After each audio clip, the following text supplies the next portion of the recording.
جنازہ مسجد سے باہر ہوتا ہے تو معتکف کو مسجد سے باہر جانے کی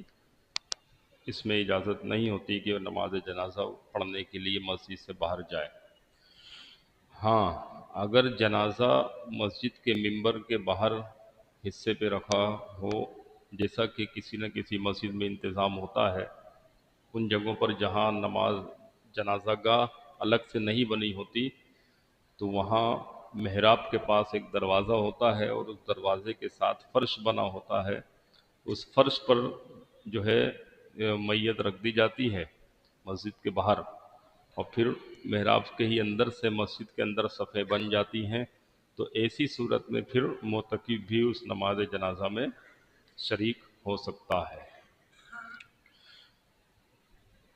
آج انشاءاللہ تعالی 27ویں شب ہے، اور عمومی طور پر اہل اسلام مسلمانوں کی اکثریت یہ گمان کرتی ہے اور غلبہ ظن رکھتی ہے کہ شاید یہ رات 27ویں شب لیلۃ القدر کی رات ہو، تو اسی مناسبت سے ختم القرآن کی محفلیں بھی لگتی ہیں، شبینۃ القرآن کی محافل بھی ہوتی ہیں، اور کثرت سے مسلمان اپنے گھروں سے نکل کر مسجد میں عبادت کی غرض سے تشریف لاتے ہیں۔ تو سوال یہ ہے کہ کیا حتمی طور پر یہ بات سمجھی جائے کہ 27ویں شب ہی لیلۃ القدر کی رات ہے؟ تو یہ جان لیجئے کہ حضور آقا علیہ الصلوۃ والسلام جو ہے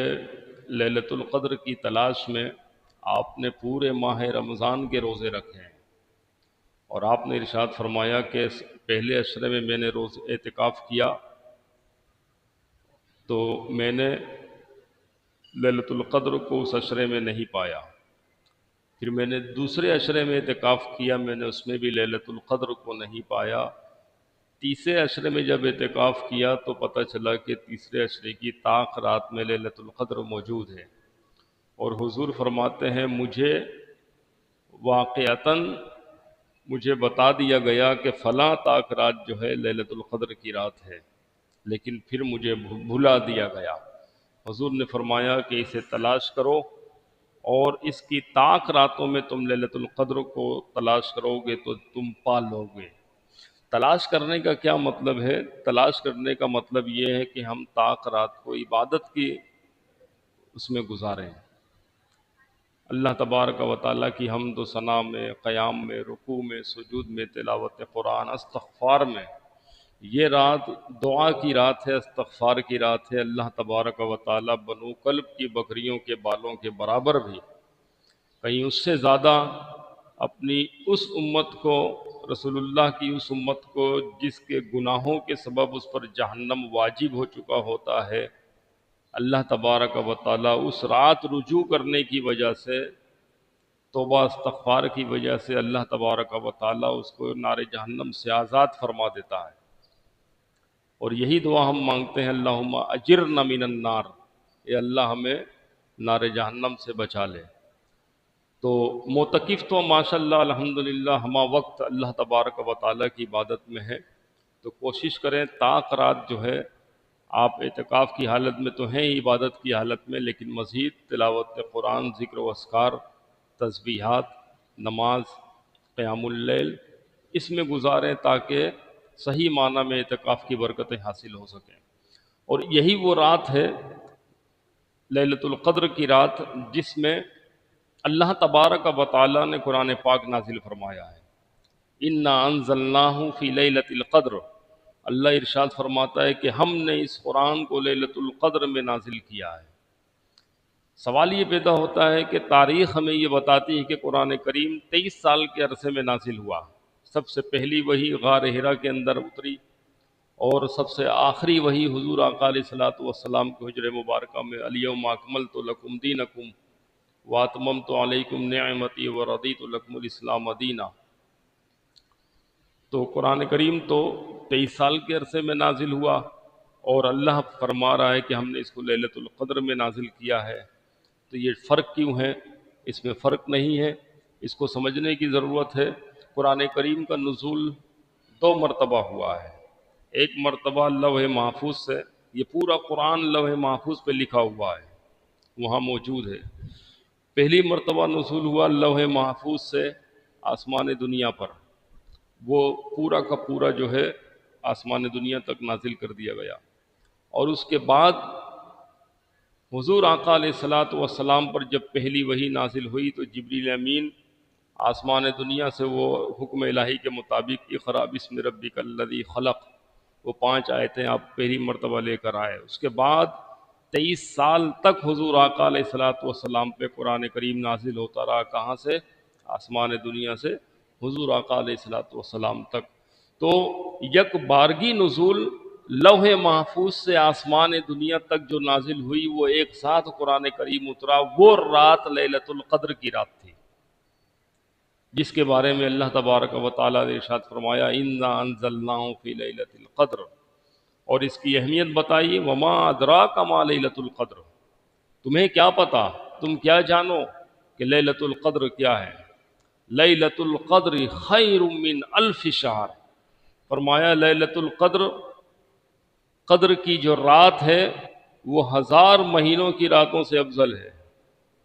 یعنی 1000 مہینے کی رات میں جو بندہ عبادت کرے گا، ایک لیلۃ القدر کی عبادت وہ کرے تو فرمایا اس 1000 مہینوں کی راتوں سے افضل ہے۔ اتنی عمر ہماری نہیں بنتی کہ 1000 مہینے ہم پورے کر سکیں، تو پتہ یہ چلا کہ ہماری عمر، پوری عمر کی عبادت سے زیادہ افضل جو ہے لیلۃ القدر کی رات ہے، لہذا کوشش کرنی چاہیے کہ یہ رات ہماری ضائع نہ ہو۔ اور دوسری چیز اس کی اہمیت میں ارشاد فرمائی کہ اس رات میں اللہ تبارک و تعالیٰ کی طرف سے فرشتے نازل ہوتے ہیں، تنزل الملائکۃ والروح، اور جبریل امین اترتے ہیں، فیہا بإذن ربہم من کل امر، حکم الہی سے یہ فرشتے روئے زمین پر پھیل جاتے ہیں اور سلامتی بھیجی جاتی ہے لوگوں پر اللہ تبارک و تعالیٰ کی طرف سے۔ پوری رات یہ سلسلہ چلتا رہتا ہے یہاں تک کہ طلوع فجر ہو جاتی ہے۔ مغرب سے یہ سلسلہ شروع ہوتا ہے اور طلوع فجر تک جاری رہتا ہے۔ ویسے تو دیکھیے ہر رات میں آسمان دنیا پر اللہ تبارک و تعالیٰ اپنی شان کے مطابق جلوہ گر ہوتا ہے، نزول فرماتا ہے اور وہاں سے ندا کرتا ہے۔ اللہ کی طرف سے ندا آتی ہے کہ ہے کوئی گناہ گار مغفرت کا طلبگار کہ اس کے گناہوں کو بخش دیا جائے، ہے کوئی رزق کا متلاشی کہ اس کے رزق وافر رزق عطا کر دیا جائے، ہے کوئی شفا چاہنے والا کہ جس کی بیماری ختم کر کے اس کو شفا بخش دی جائے۔ پوری رات جو ہے، رات کے آخری پہر میں جس وقت ہم سحری کر رہے ہوتے ہیں، پورے سال رات کے اس پہر میں اللہ تبارک و تعالیٰ کی طرف سے یہ ندا آتی ہے۔ لیکن اس وقت اٹھنا، اللہ کی عبادت کرنا، اللہ تبارک و تعالیٰ کی بارگاہ میں رجوع کرنا، استغفار کرنا، اس کی عبادت بجا لانا، یہ کسی کسی کے نصیب میں ہوتا ہے۔ خاص لوگ، چیدہ لوگ اس رات کے اس پہر میں اٹھتے ہیں اور اللہ کی عبادت کرتے ہیں۔ لیکن اللہ یہ چاہتا ہے کہ میرے صرف یہ بندے میری رحمت نہ پائیں، بلکہ ان کی تعداد کثرت سے ہو، لہٰذا اس نے بڑی راتیں رکھ دیں جس میں لیلۃ القدر، لیلۃ البرات ہے، تاکہ عام آدمی بھی جو ہے اس کی فضیلت و برکت کو پالے۔ اب اس بڑی رات میں سلسلہ صرف آخری پہر میں نہیں بلکہ غروب آفتاب کے بعد سے ہی شروع ہو جاتا ہے، تاکہ مزدور آدمی بھی دن بھر کا تھکا ہوا ہو، اگر وہ جلدی سونا چاہے تو مغرب کے بعد عبادت کر لے، عشاء تک عبادت کر لے، عشاء کے بعد عبادت کر لے، سونے سے پہلے عبادت کر لے، تو اللہ تبارک و تعالیٰ کی اس نعمت کو، اس برکت کو پالے گا وہ۔ تو یہ مہینہ ماہ رمضان اس حوالے سے بڑی اہمیت کا حامل ہے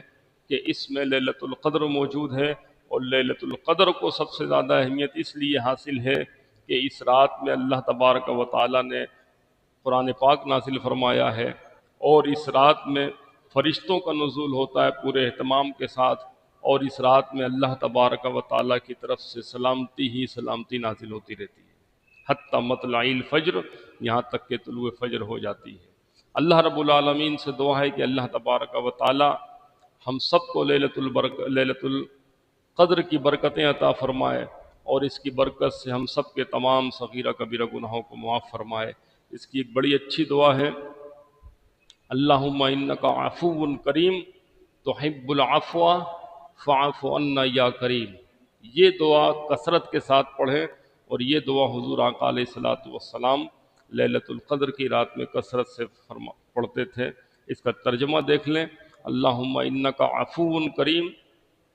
اے اللہ تو معاف فرمانے والا ہے، تو کریم ہے۔ اللہم انک عفو کریم تحب العفو، اور معاف فرمانے کو پسند فرماتا ہے، تو بڑی محبت کرتا ہے۔ فاعف عنی، لہذا اے رب میری بھی مغفرت فرما، اے کریم میری بھی مغفرت فرما دے۔ تو یہ ترجمہ جب ذہن میں رکھ کے پڑھیں گے تو اس دعا کا اثر بھی ہوگا انشاءاللہ تعالی۔ اللہ رب العالمین جو کچھ بیان کیا اپنی بارگاہ میں قبول فرمائے۔ وآخر دعوانا ان الحمد للہ رب العالمین۔